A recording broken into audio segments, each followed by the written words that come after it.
नमस्कार। हिंदी के YouTube channel पर आप सभी का स्वागत है।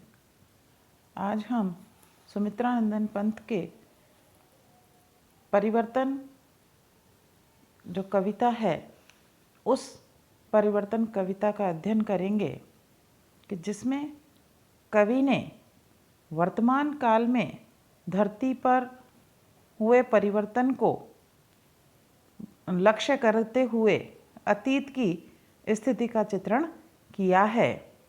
और यूँ कहें कि कवि ने वर्तमान और जो भूतकाल है उसकी तुलना जो है वह करते हुए कवि कहते हैं कि कहाँ आज वह पूर्ण पुरातन, वह सुवर्ण काल, भूतियों का दिगंत छवि जाल, ज्योति चुंबित जगती का भाल, राशि राशि विकसित वसुधा का वह यौवन विस्तार। स्वर्ग की सुषमा जब साभार, धरती पर करती थी अभिसार। कि पंत जी कहते हैं कि आज वह जो पूर्ण पुरातन स्वर्णिम काल है वह कहाँ है। कि उस पुरातन काल में सभी दिशाओं तक, दिगंत यानी दिशाएं, कि सभी दिशाओं तक वैभव की जो शोभा है उसका जाल फैला हुआ था और ज्योति इस धरती के मस्तक को चूमती थी।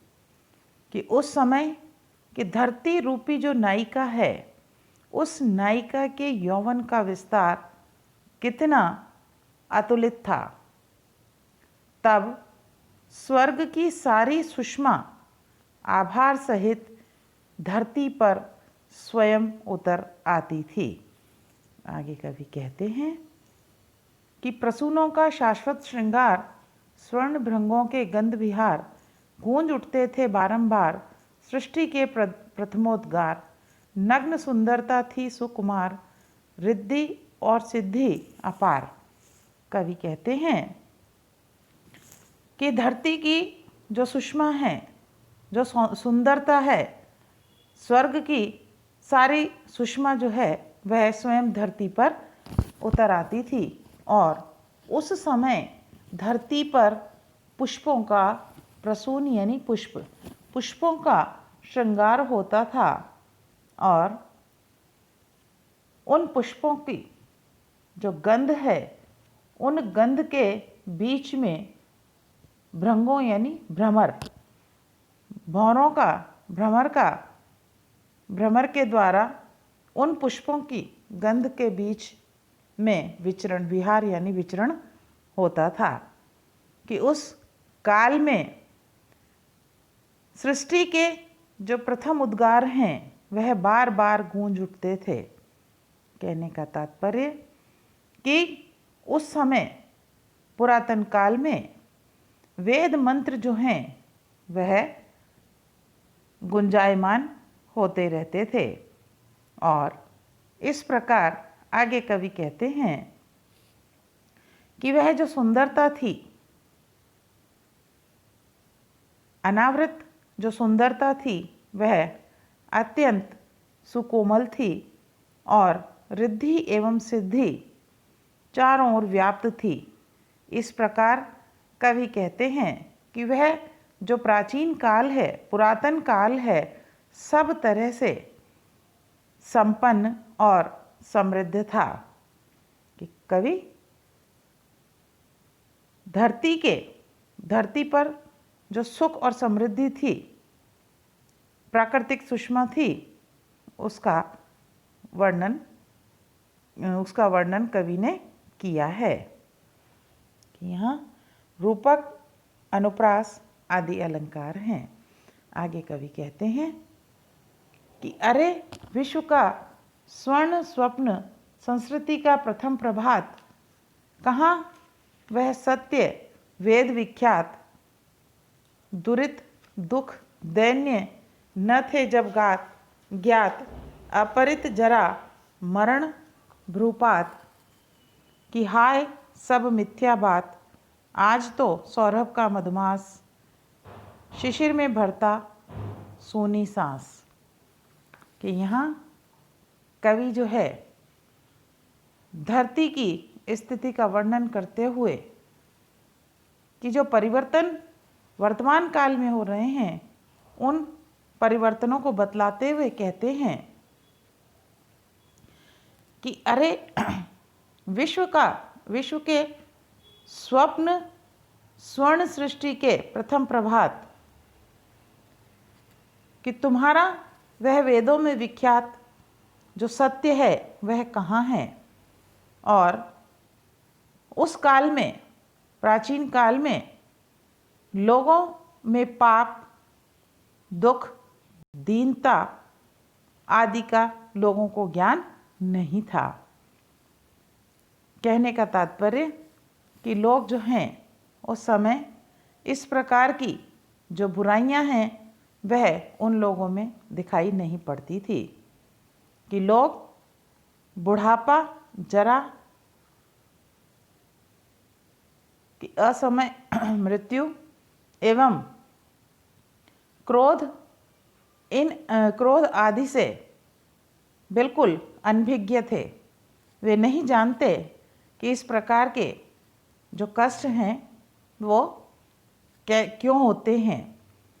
आगे कवि कहते हैं कि दुख है इसी बात का है कि आज प्राचीन परिवेश की जो बातें हम देखते हैं, सुनते हैं, तो वह हमें मिथ्या सी लगती है, झूठ लगती है।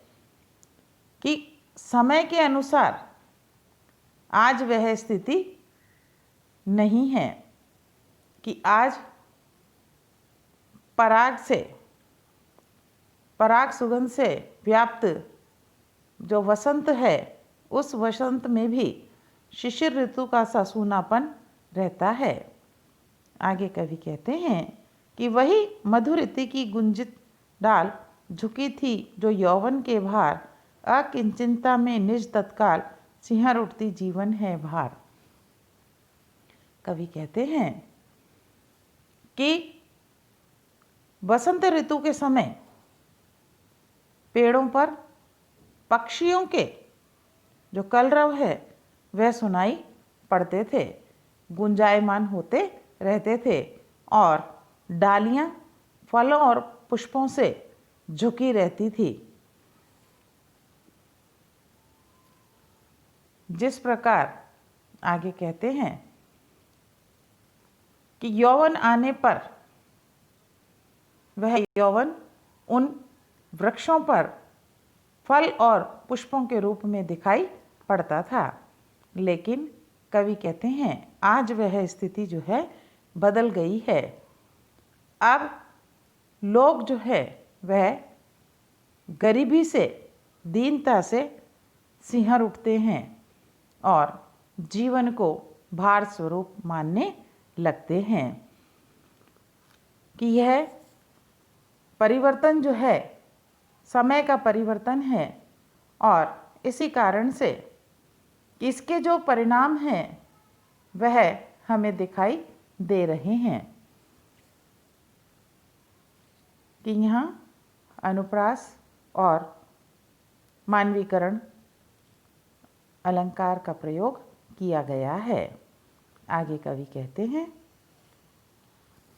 कि आज पावस के नद के उद्गार, काल के बनते चिन्ह कराल, प्रात का सोने का संसार, जला देगी संध्या की ज्वाल। कवि कहते हैं कि आज समय जो है वह परिवर्तित हो गया है। इस कारण अब वर्षा ऋतु में नदियों में उफान नहीं इतना उफान आता है कि वह विकराल रूप धारण कर लेती है और लोगों को मृत्यु का ग्रास बना देती है। कि पहले कवि कहते हैं कि पहले प्रातःकाल बड़ा ही सुहाना होता था, वह सोने का संसार अब नहीं रहा है। कि अब तो संध्या की लालिमा जो है वह भी आग की ज्वाल यानी आग की लपटों के समान दिखाई पड़ती है कि ऐसा लगता है कि मानो यह आग की लपटें धरती को जला देगी। आगे कहते हैं, अखिल यौवन के रंग उभार, हड्डियों के हिलते कंकाल, कचों के चिकने काले ब्याल, केंचुली कांस सिवार, गूंजते हैं सबके दिन चार, सभी फिर हाहाकार। कवि कहते हैं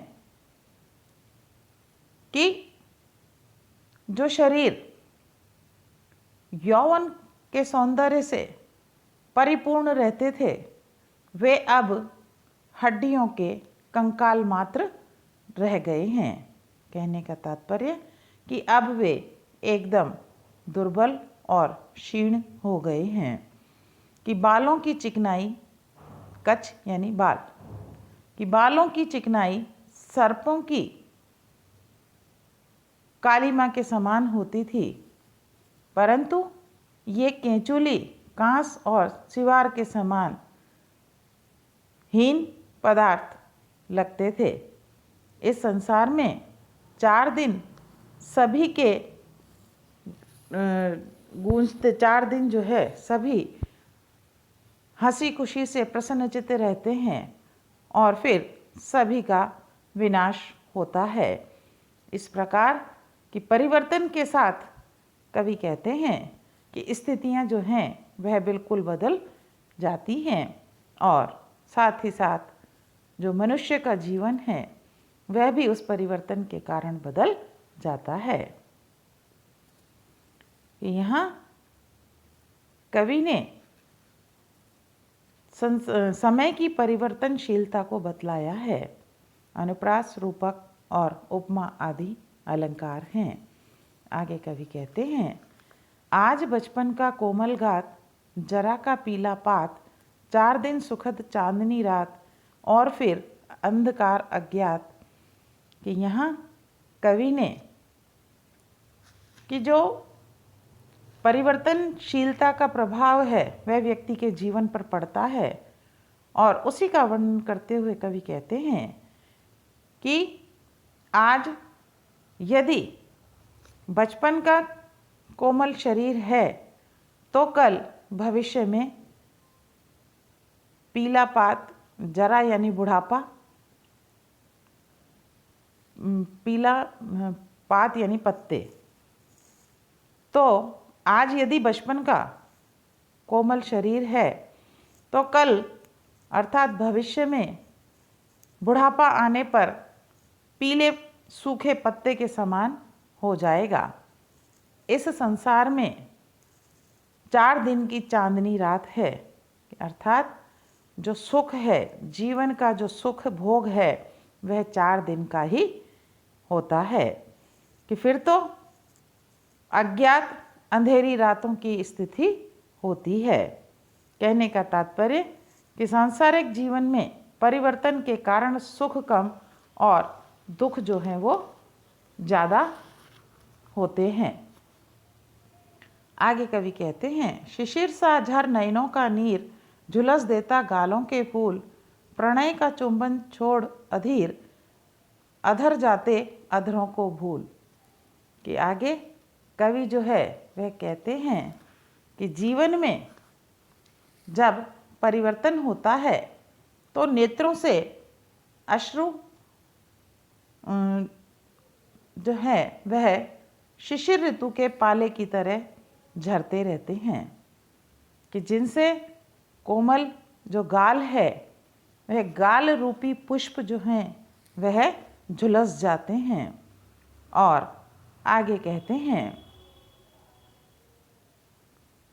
कि यौवन में प्रणय की जो कामना होती है वह अधीर कामना रहती है, वह बुढ़ापा आने पर सभी भूल जाते हैं।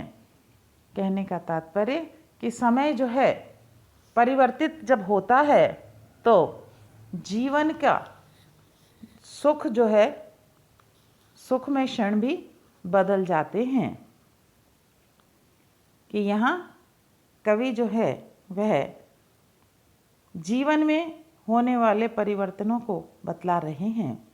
अनुप्रास, यमक, उपमा, रूपक आदि अलंकार हैं कि हमने आपको सुमित्रानंदन पंत की रचित जो कविता है परिवर्तन, उसके बारे में पढ़ाया है। आप इसे पढ़िए, सुनिए, समझिए और इस चैनल को लाइक और सब्सक्राइब अवश्य कीजिए। धन्यवाद।